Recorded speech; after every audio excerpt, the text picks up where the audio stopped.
Hello guys, আসসালামু আলাইকুম। আপনারা সবাই কেমন আছেন? আলহামদুলিল্লাহ আমরা অনেক ভালো আছি। তো আমি আজকে বানাবো মচমচে চিড়া ভাজা। তো দেখেন কীভাবে আমি আজকে মচমচে চিড়া ভাজা বানাই।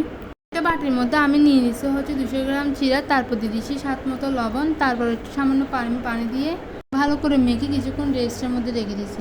15 মিনিট মতো আমি এভাবে রেস্টে রেখে দিব। তারপর আমি একটা প্যান বসে দিয়েছি চুলায়। বসে দেওয়ার পর তারপর 15 মিনিট ভিজিয়ে রাখার পর আমি এখানে দিয়ে দিয়েছি সবগুলো চিড়া। আমি কিছুক্ষণ সময় ধরে ভালো করে নেড়েছি, ভালোভাবে বাদামি কালার করে ভেজে নিচ্ছি। চুলার আঁচটা মিডিয়াম করে রাখছি। তো দেখতেছেন আমি একটু ভালো করে ভেজে নিচ্ছি। এভাবে অনুমত নাড়তে হবে, বেশ কিছুক্ষণ এগুলো ভাজতে হবে। সেজন্য আমি অনুমত নেড়েছি ভালোভাবে হালকা বাদামি কালার করে ভেজে নিচ্ছি। কিছুক্ষণ অনবরত আমি এগুলো নেড়েছে ভালোভাবে ভেজে নিচ্ছি। তো দেখতেছেন চুলার আঁচটা আমি মিডিয়াম করে রাখছি যাতে এগুলো পুড়ে না যায়।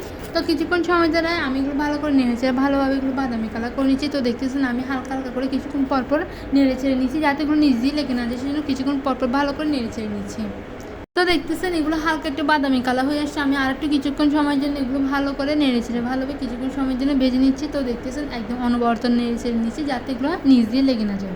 আর হ্যাঁ, আপনারা কিন্তু অবশ্যই পুরো ভিডিও দেখবেন, দেখে কিন্তু অবশ্যই কমেন্ট করতে বলবেন না যে আমার রান্নাটা কেমন এসেছে।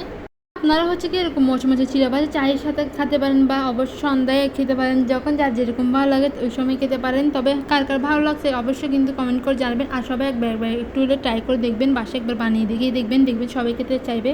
কিছুক্ষণ সময়ের জন্য ভালো করে নেড়েছেড়ে নিচ্ছি। নেড়েছেড়ে নেওয়ার পর তারপর দেখতেছি কি আমার চিড়াগুলো একটু ভালো ব্রাউন কালার হয়ে আসছে। তারপর এগুলো আমি একটা বাটির মধ্যে নামিয়ে রাখছি। তারপর চুলা আর একটা প্যান বসে দিয়েছি। বসে দেওয়ার পর পরিমাণ মতো সরষের তেল দিয়ে দিয়েছি। তারপর দিয়ে দিচ্ছি পরিমাণ মতো পেঁয়াজ কুচি দেওয়ার পর তারপর দিয়ে দিচ্ছি রসুন কুচি। রসুন কুচি দেওয়ার পর তারপর দিয়ে দিচ্ছি কাঁচামরিচ কুচি। সেগুলো আমি ভালো করে নেড়েছি, ভালো করে হালকা হালকা করে ব্রাউন কালার করে নিচ্ছি। তো আপনারা চাইলে এখানে বাদামও দিতে পারেন। তো আমার হাতে নাগারা যেহেতু বাদাম নেই সেজন্য আমি বাদাম নিই। আপনারা চাইলে এখানে বাদামও অ্যাড করতে পারেন। তো আমি এগুলো ভালো করে নেড়েছি, ভালো করে হালকা করে ব্রাউন কালার করে নিচ্ছি। তো চুলো আসছে মিডিয়াম করে আসছে যাতে এগুলো পুড়ে না যায়। তো মিডিয়াম আঁচের মধ্যে আমি এগুলো নেড়েছেড়ে ভালোভাবে ব্রাউন কালার করে নিচ্ছি। তো দেখেন, তো আমি আরও কিছুক্ষণ সময়ের জন্য একদম ভালো করে নেড়েছি, ভালোভাবে ব্রাউন কালার করে নিচ্ছি। তো দেখতেছি আস্তে আস্তে আমার এগুলো ভালো ভাজা হয়ে আসতেছে। তো আমি আরেকটু ভালো করে কিছুক্ষণ সময়ের জন্য নেড়েছেড়ে নিচ্ছি। তো আপনারা কিন্তু অবশ্যই পুরো ভিডিওটা দেখতে থাকেন, যে অবশ্যই কমেন্ট করে জানাবেন যে আমার রান্নাটা কেমন হয়েছে। আর কার আমার রান্নাটা ভালো লাগছে তারা কিন্তু অবশ্যই কমেন্ট করতে বলবেন না। তো সবাই পুরো ভিডিও দেখবেন, দেখে কিন্তু কমেন্ট করে জানাবেন যে আমার চিড়া ভাজাটা কেমন হয়েছে। তো দেখতেছেন আমি অনবরত এগুলো ভালো করে নেড়েছি, ভালোভাবে হালকা করে এগুলো ভেজে নিচ্ছি। তো দেখতেছেন এগুলো প্রায় ভালো করে ভাজা হয়ে আসছে। এবার একদম ভালো করে ভাজা হয়ে আসছে যখন আমি চুলার আঁচটা মিডিয়াম করে আসছি।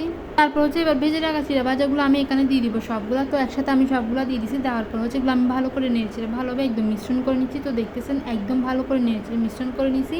এভাবে কিছুক্ষণ নেড়েছেড়ে ভালোভাবে মিশ্রণ করে নেবে। তারপর আমার রান্নাটা কমপ্লিট হয়ে আসবে। তো দেখতেছেন মচমচে চিড়া ভাজাগুলো আমি সবগুলো ভালো করে নেড়েছেড়ে নিচ্ছি। নেড়েছেড়ে নেওয়ার পর তারপর আমি একটা বাটির মধ্যে সবগুলো চিড়া ভাজা নিয়ে নিব।